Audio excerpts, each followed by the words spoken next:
तबरेज़ शादी ख़त्म होते ही सुंबल के पास आ जाता है, लेकिन सुंबल का गुस्सा जो है वो तो सातवें आसमान पर जा पहुंचता है, क्योंकि उसको काफ़ी गुस्सा आ जाता है कि इतने दिन उसने कहाँ पर गुजार दिए हैं। लेकिन आप देखेंगे कि तबरेज़ का तो दिल ही नहीं कर रहा था आने को, क्योंकि वो बहुत ज़्यादा दुर्योधन से मोहब्बत करने लग जाता है और उसको समझ आ जाती है कि दुर्योधन में और सुंबल में कितना फ़र्क है। लेकिन ये बात सुंबल को वो नहीं बताना चाहता, इसलिए सुंबल को बार बार वो मनाने की कोशिश करता है, बार बार उसको कहता है कि मुझसे कोई गलती हो गई तो मुझे माफ़ कर दो। आगे से सुंबल उल्टा उसको और जलील करती है और कहती है कि तुम्हारी हिम्मत कैसे हुई इतना लेट, यानी कि मुझे इंतज़ार करवाने की। तुम्हें शर्म आनी चाहिए थी जो कुछ तुमने किया है। इस पर वो फिर से माफ़ी मांग लेता है और कहता है कि चलो गुस्सा छोड़ो और मुझे माफ़ कर दो। दूसरी तरफ आप देखेंगे कि एक और खुशखबरी जैसे ही उसको पता चलती है तबरेज़ को, तो उसके तो रोंगटे ही खड़े हो जाते हैं और उसको समझ नहीं आती वो क्या करे। तबरेज़ काफ़ी ज़्यादा टेंशन में है कि आखिर दुर्योधन को जब पता चला होगा कि मैंने उसके साथ इतना बड़ा धोखा किया है तो उसकी क्या हालत होगी। ये सब बातें सोच सोच कर उसका दिल बैठा जा रहा है। लेकिन आप देखेंगे कि दुर्योधन बड़े ही सब्र से काम लेती है। वो कुछ भी नहीं बोलती और खामोशी से वहाँ से चली जाती है, क्योंकि वो जानती है कि जो उसकी किस्मत में लिखा था वही होना था और वही होकर रहेगा। आगे से आप देखेंगे कि इरफान उसको बड़ी तसल्ली देता है और कहता है कि आप फ़िक्र मत करें, मैं आपसे वादा करता हूँ कि मैं आपके साथ कभी भी कुछ बुरा नहीं होने दूँगा। इसके बाद आप देखेंगे कि ये सारी बात का शफ़क़ को पता चलता है, तो शफ़क़ बहुत ज़्यादा परेशान होगी और कहेगी कि आखिर तबरेज़ ने ये सब कुछ क्यों किया? मैं तो पहले दिन से ही वाकिफ़ थी कि तबरेज़ के दिल में सिर्फ़ और सिर्फ़ पैसे की लालच है, इसके अलावा और कुछ भी नहीं। लेकिन कोई भी मेरी बात मानने को तैयार नहीं था। ये देख लो वही हुआ जिसका मुझे डर था। इसके बाद वो काफ़ी ज़्यादा बातें करती है और रोती है। कहती है, क्या तुम भी तबरेज़ की तरह मुझसे आंखें तो नहीं फेर लोगे?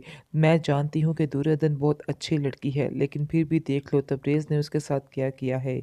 मैं इस चीज़ को आखिर कैसे भुला सकती हूँ? दूसरी तरफ आप देखेंगे कि सुंबल को काफ़ी ज़्यादा गुस्सा है, क्योंकि जैसे ही वो अपना मोबाइल चेक करती है तो मोबाइल में देखती है कि इतनी लंबी लिस्ट जो है वो तबरेज़ साहिब जो है उसको भेज देते हैं कि उसकी बहन की शादी के लिए ये सब कुछ लेना है, जिसकी वजह से बहुत ज़्यादा चीखती चिल्लाती है और कहती है कि आप लोगों ने हमें समझ क्या रखा है, आप लोगों की ज़रूरत कैसे हुई इतना कुछ करने की? आप लोग गरीब लोग हैं और अपनी हद से ज़्यादा बाहर जा रहे हैं। आखिर आपने ये सब कुछ क्यों किया? आपको शर्म आनी चाहिए थी। आपने कभी ज़िंदगी में इतना पैसा नहीं देखा होगा। ये पैसा देखकर आपकी आँखें फटी की फटी रह गई हैं, जिसकी वजह से काफ़ी ज़्यादा हालात ख़राब होते हैं। इसके बाद आप देखेंगे कि तबरेज़ की पूरी कोशिश होगी कि दुर्योधन के पास ना, यानी कि उसके घर जो है वो जूही की शादी पर ना जाए, क्योंकि सुंबल का जाना उधर ठीक नहीं है। इसलिए वो उसको कहता है कि तुम बहुत बिज़ी हो, इसलिए तुम उधर नहीं जा सकोगी और ना ही एडजस्ट कर सकोगी। हमारे माहौल उधर का और तरह का है, ये चीज़ तुम्हें अच्छी नहीं लगेगी। जिस पर वो कहती है कि हाँ बिल्कुल ठीक कहा, लेकिन उसके बाप को एकदम से शक हो जाता है कि कोई ना कोई गड़बड़ तो ज़रूर है, जिसकी वजह से तबरेज़ जो है उसको ना लेके जाने का उधर इरादा कर रहा है और बार बार एक ही बात कह रहा है कि तुम्हें उधर जाने की ज़रूरत नहीं, कोई बात नहीं, खैर ही है, मैं समझ सकता हूँ। उसके दिमाग में शक पड़ जाता है और वो अपनी बेटी को एकदम से कहेगा कि तुम्हें उधर जाना चाहिए। आगे से सुंबल हैरान हो जाती है कि आखिर उसका बाप ये सब कुछ क्यों कह रहा है, लेकिन वो दूर की सोच रहा है। उसको शक हो गया है कि तबरेज़ के दिल में कोई ना कोई चोर ज़रूर है, जिसकी वजह से वो उसको साथ नहीं लेके जाना चाह रहा। इसलिए अपनी बेटी को वो बात में समझाता है और कहता है कि तुम्हें वहाँ पर जाना ही होगा और देखना होगा ऐसी क्या वजह है जिसकी वजह से तबरेज़ तुम्हें उधर लेकर नहीं जाना चाहता है, जिसकी वजह से सुंबल आप देखेंगे मान जाएगी। दूसरी तरफ आप देखेंगे कि दुर्योधन जो है वो बहुत ही सब्र के साथ सारा मामला तय कर रही है, क्योंकि बार-बार क्या कहते हैं कोई ना कोई मेहमान घर में आता जा रहा है, लेकिन उसकी सास ने उसको साफ समझा दिया है कि तुमने कोई भी रोना-पिटी नहीं डालनी, कोई रोना-धोना नहीं रोना है, बिल्कुल ही सब्र से काम लो, कुछ भी नहीं हो गया है। क्योंकि वो जूही को कहती है अभी तो इसके साथ प्यार से निपट लेती हूँ, लेकिन जैसे ही तुम्हारी शादी हो जाएगी फिर इसको मैं अपने तरीके से सेट कर लूँगी, क्योंकि फ़िलहाल इसको सेट करना भी ठीक नहीं है। अभी इसके लिए बेहतर यही है कि प्यार से सारे मसले مسئلے جو ہیں وہ حل کیے جائیں۔ ابھی اسی وقت جو مجھے نظر آ رہا ہے یہی وجہ ہے، ایسا ہی ہونا چاہیے۔ دوسری طرف آپ دیکھیں گے کہ جوہی بہت زیادہ خوش ہے کیونکہ وہ جانتی ہے کہ وہ بڑے ہی سیٹل کرنے جا رہی ہے اور بڑی ٹھیک ٹھاک رہے گی، لیکن یہ اس کی بڑی غلط فہمی ہے۔ وہ لوگ تو بالکل فراڈ ہی لگ رہے ہیں، ایسا لگ رہا ہے جیسے بہت ہی بڑا دھوکہ دے کر وہ لوگ یہاں سے فرار ہو جائیں گے۔ بہرحال ابھی تو کچھ بھی سمجھ نہیں آ رہی، لیکن ہوگا ایسا ہی کیونکہ جوہی اور اس کی ماں نے جو کچھ دریادن کے ساتھ کیا ہے، اتنا بڑا دھوکہ اس کے ساتھ کیا ہے، وہ تو اس کو سزا بھگتنی ہی پڑے گی۔ اور مجھے تو ایسے لگ رہا ہے جیسے جوہی کی طرح یعنی کہ جوہی کی طرف سے ہی یہ سارا کچھ ہوگا، یہی سزا ان کو ملے گی۔ وہ لوگ فراڈ ہوں گے اور لوٹ مار کر چلے جائیں گے، یہ لوگ ایسے کے ایسے ہی رہ جائیں گے۔ پھر ان کو سمجھ آئے گی کہ انہوں نے جو کچھ دریادن کے ساتھ کیا ہے وہی ان کی بیٹی کے ساتھ ہوا ہے، بلکہ 10 ہاتھ زیادہ ان کی بیٹی کے ساتھ ہوا ہے۔ لیکن آپ دیکھیں گے کہ تبریز کے دل میں دریادن کی محبت جو ہے وہ جگہ لے رہی ہے، اور بار بار اس کو اس کا ہی خیال آ رہا ہے، اور بار بار وہ سوچ رہا ہے کہ آخر اس نے اتنا بڑا دھوکہ کیسے دریادن کو دے دیا۔ لیکن وہ ایسا کبھی بھی نہیں چاہتا تھا کیونکہ وہ دل سے اس کی عزت کرتا ہے، اور وہ جانتا ہے کہ دریادن میں کوئی بھی خامی نہیں ہے، البتہ سمل میں کوئی خوبی بھی نہیں ہے۔ اس کے بعد آپ دیکھیں گے کہ سنبل اس کو کہتی ہے کہ تم بہت زیادہ ضد کیوں کر رہے ہو اتنی جلدی گھر جانے کی، یعنی کہ کیا تمہیں پڑی ہوئی ہے۔ آگے سے وہ کہتا ہے کہ نہیں، میرے ادھر کچھ معاملات ہیں جو مجھے طے کرنے ہیں، اس لیے بس میں جانا چاہ رہا تھا۔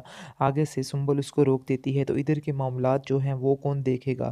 تم اپنے ذہن میں یہ بٹھا کے رکھو، یہ تمہارا گھر ہے اور یہی تمہارے معاملات ہیں، تمہیں ادھر جا کے کوئی بھی کسی قسم کے معاملات ہینڈل کرنے کی کوئی بھی ضرورت نہیں ہے۔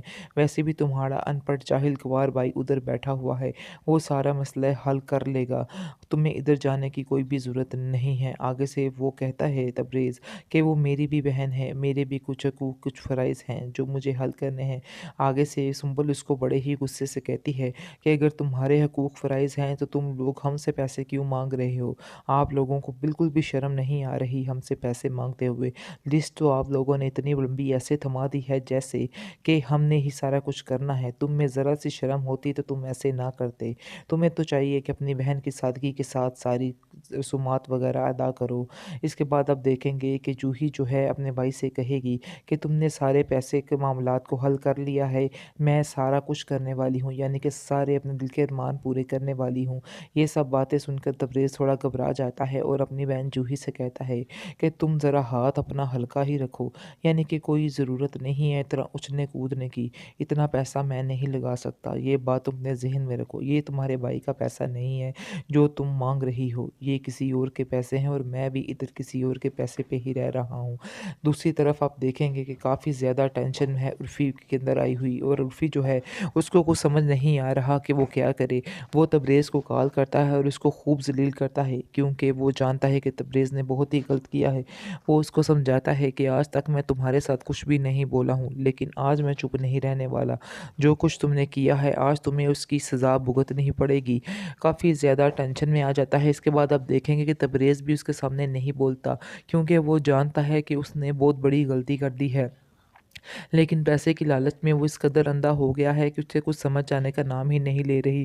دوسری طرف آپ دیکھیں گے کہ عرفان اس کو کہتا ہے کہ تم نے بہت ہی برا کیا ہے، میں تمہیں اس معاملے میں کبھی بھی معاف نہیں کروں گا، اور بلکہ دریادن بھی تمہیں اس معاملے پر کبھی معاف نہیں کرے گی۔ جس پر سن کر تبریز کہتا ہے کہ میں خود ادھر بہت زیادہ مشکل میں ہوں، اس لیے میرے لیے یہ مشکلات مزید مت بڑھاؤ، بہتر یہی ہوگا فون بند کرو اور گھر کے کاموں پہ دھیان دو، تم جانتے ہو کہ گھر میں فنکشن چلنے والا ہے اور کیا ضرورت پڑی ہے اس طرح کی باتیں کرنے کی، ان سب باتوں کے لیے اور بھی وقت ہے، اس لیے یہ سب باتیں بعد میں بھی ہو سکتی ہیں، بعد میں بھی تم مجھ سے لڑ سکتے ہو، اس لیے بہتر یہی ہے کہ تمہیں گھر کے کاموں پہ دھیان دینا ہوگا، میں نہیں آ سکتا، میرے ادھر کچھ معاملات ہیں۔ آگے سے عرفان کو غصہ آتا ہے اور وہ کہتا ہے کہ میں بہت ہی اچھے طریقے سے جانتا ہوں کہ تمہارے کون سے معاملات ہیں، اس چیز کا اندازہ مجھے ہو چکا ہے۔